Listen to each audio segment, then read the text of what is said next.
Yo, good evening, ladies and gentlemen. Welcome back to the channel. I come to you guys today or tonight. Very, very sad, extremely sad. And I mean, where do you begin? Where do you actually start? Like 5 kids losing their lives because of poisonous products that they consumed from these Indian Spaza shops or Pakistanians or Ethiopians or whatever Spaza shop that was. It's really, really sad. And also to see this news not even trending on social media.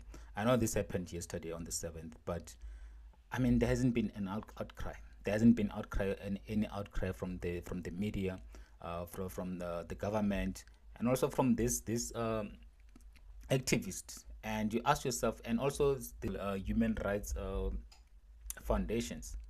So it goes to show that like a South African life is actually so devalued in this country.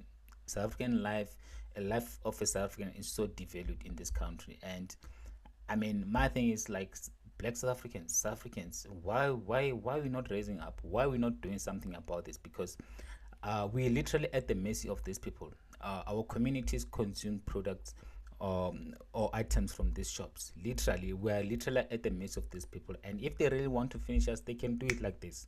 If they really want to finish us, they can do it like this, because these people like it's all there. You can see it. 5 children between the age of 6 and 10 have died after consuming snacks from a Spaza shop in Naledi, Soweto yesterday. The community on Tlatlani Street has since closed down 2 Spaza shops on the streets. 2 children survived and are in intensive care. And my thing is, you'd find that in the very same community, which is Naledi, Soweto, there's still Spaza shops that are operational, and you still have South Africans that are buying from the very same Spaza shop owned by the very same people. And is that like that mentality that like it's never gonna happen to me? It's never gonna happen to me. And my thing is, this doesn't pick and choose. It can literally happen to anyone. It can literally happen to anyone. And don't think like if it doesn't happen, if it happened to these young kids, that these 5 children, it won't happen to you. God forbid. God forbid. But we really need to come together. We really need to be united. This is the moment that we really need to be united, because earlier today I was on this live on TikTok, and there were literally like South Africans that were defending this, saying like, yes, okay, you closed down the Spaza shop, so what's the next move now? Who's going to take over this Spaza shop? Because we know this were the what was said by other South Africans. They were saying, we know that South Africans are not capable of managing businesses. This, if South Africans take over this business, it's not gonna last a month or 2 months or 3 months, something that's crazy like that. And I'm like, do you guys actually realize, or you just talk and jay without like really like deeping things, like, or thinking things like thoroughly? Because one thing for sure is that like South Africans will not sell things that have long way past their shelf life. Because one of these guys modus operandi is that like they don't care. Nothing, unless something is sold, it doesn't leave the shelves. Because the one thing that like we know that like not everything that is in this is in the shop will be bought. Some will expire. Some obviously, like, because of the expiry date always is always around the corner. But then my thing, my belief is that like these people, they have the modus operandi is that like nothing leaves the shelf until it is sold. Yes, it can be expired. It does not leave the shelf. It does not leave the shelf. I don't think South African would sell an expired good to a South African. I don't think a South African would sell a counterfeit good to a South African. I don't think a South African would sell a poisonous product to a South African. I don't believe that. I don't think so.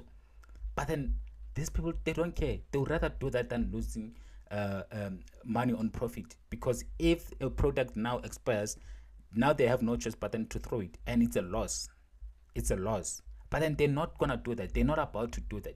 I mean, I think it's about time that like our police do a random or regular checkup in this puzzle shop to check if their products are still like this. They still need to be on the shelves, to check if their products are still good to be consumed. Because these people, I believe that they're selling us products or good or items that they themselves could not consume. I don't think most of this product, and the thing is about kids don't really care. Kids don't really check the expiry days. Kids will just consume. because they are naive, they're young, they can't read, they can't understand other things. But and also most of these kids, they go to these shops without guiding anyone guiding or seeing exactly what they pass or what they buy. So you don't expect kids to scrutinize item, to read the expiry days and all of that.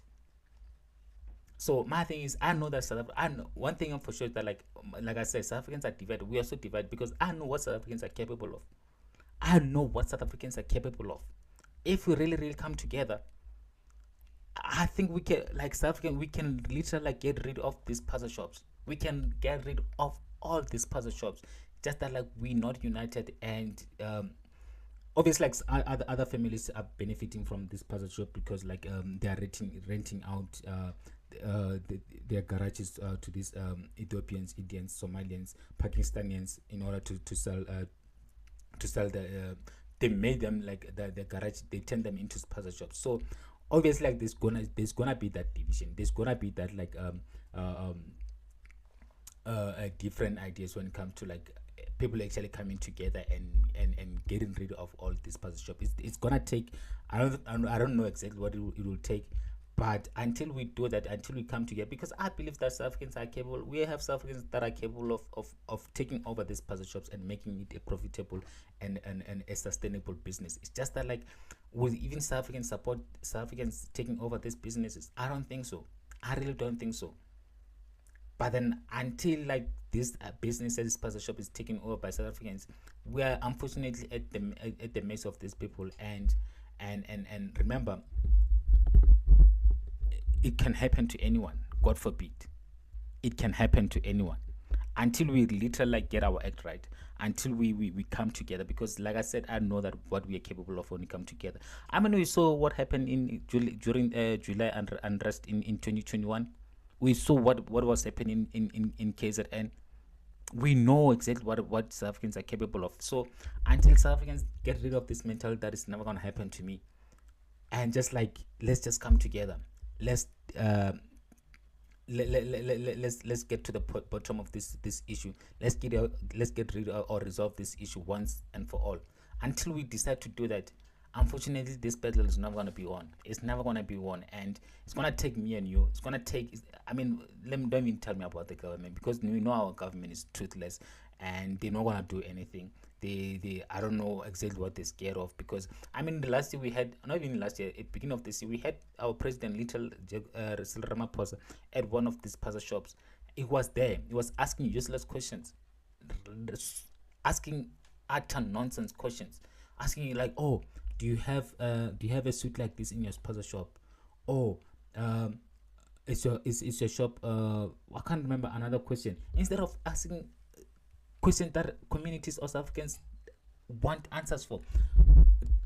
I mean, like that video still really frustrated me. Like he was there asking, oh, if I want a suit like this, would I get it in this shop? I'm like, dude, you have a chance there. Ask this person, does he have right papers to be in this country? I'm quite sure that that guy that was running that business doesn't have the right papers to run that shop. Another thing, I don't think that shop was even registered. I don't even think like they pay tax in that shop. He didn't even bother to check those items that are in that shop, if they're counterfeit or if they expired. And again, he had the likes of Panya Salusuf with him. He had other ministers with him, and they also did not bother. So that's why I'm telling you that like our government doesn't care, and they will never care. They showed us, and they continuously show us that they don't care. So we really need to do something about this. We really need to do something about it. People that live in townships, in rural areas, we really need to do something about this. And if you don't think this is not gonna happen to you, God forbid. It's unfortunate that like 5 lives were lost today, needlessly so. I'm just gonna play this video of the father of one of the kids that lost their life today. Dumisani, just explain to me what happened here yesterday. Okay, so my daughter Zintle ate a packet of crisps from the shop, and from then she came to the house, got diarrhea, vomiting, shaking, and I tried to...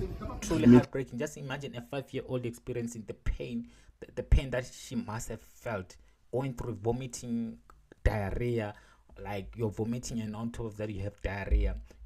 Oh, and again, the severe pain that she must have been through.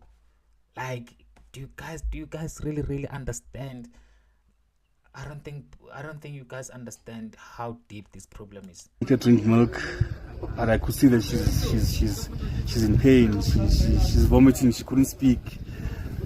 Then we quickly rushed her to the hospital, and when we got to the hospital, they told us that she's passed because of poisoning that she ate from the shops. I don't know. We don't know what she ate actually. We're not sure what she ate. Now, from what you told me, you said that the community member closed down 2 Spaza shops here Yes, in the area. What did they find in the Spaza shops? Okay, so now they... It's very heartbreaking because honestly, like just about last month or so, we had someone being shot. I think it was still in Soweto. A young person was shot in Soweto. And I think about the beginning of this month, another, I think someone, young kids also lost their life because they consumed. Oh, it was in Kapacha, like just last week. About like 4 kids lost their lives because they consumed something from. It's just sad, guys. I don't know what is it gonna take for communities to stand and fight for their communities, and also like the lives of young kids, because kids, they don't really read the expiry dates. They don't read the check. They don't scrutinize anything. What is it gonna take until you guys wake up and say do something about this? Because this problem is not gonna resolve itself. And as I'm speaking right now, there's more of this puzzle shop being added in other communities. Hence, I said at the beginning of this video that we are literally at the mercy of these people. If they really want to finish us, they can do it like this. They can do it like this until we have South Africans at the helm of this puzzle shop industry. Then we never gonna win this battle, and our lives are constantly going to be at risk.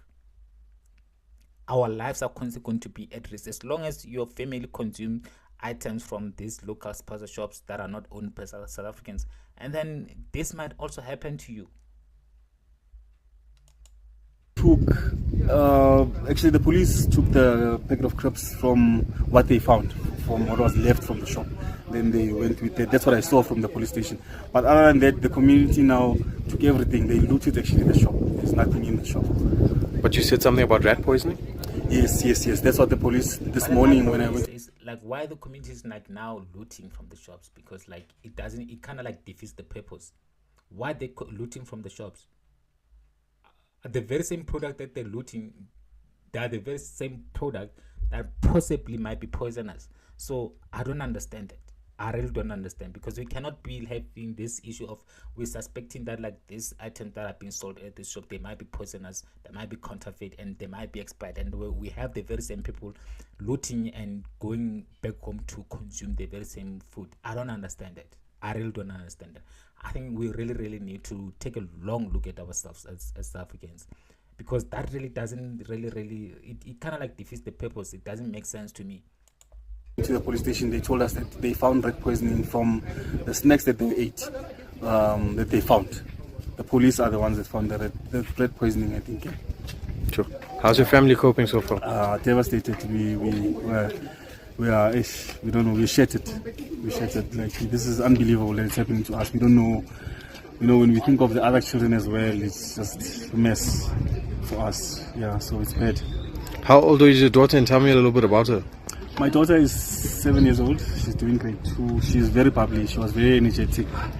The night before, the morning before she passed, she was very, very energetic. My heart is sore because I never gave her attention. She was wanting to play with me and wanting to be with me, but I never gave her that attention. So my heart is very sore for that. Yeah, but she's a very bubbly child. She's like a 5-year-old or a 7-year-old, like he said, bubbly, always happy, as a kid, as any kids would be around his father or around her siblings. Like, just like that, a life has been cut short at only 7 years old. Only 7 years old. South Africa, you really need to do something about this. You really need to do something about this, because at the end of the day, our country is really being attacked. Maybe you don't see this, but then this country is under attack. It's under attack. We need to wake up, guys. We really need to wake up. That's my part. I think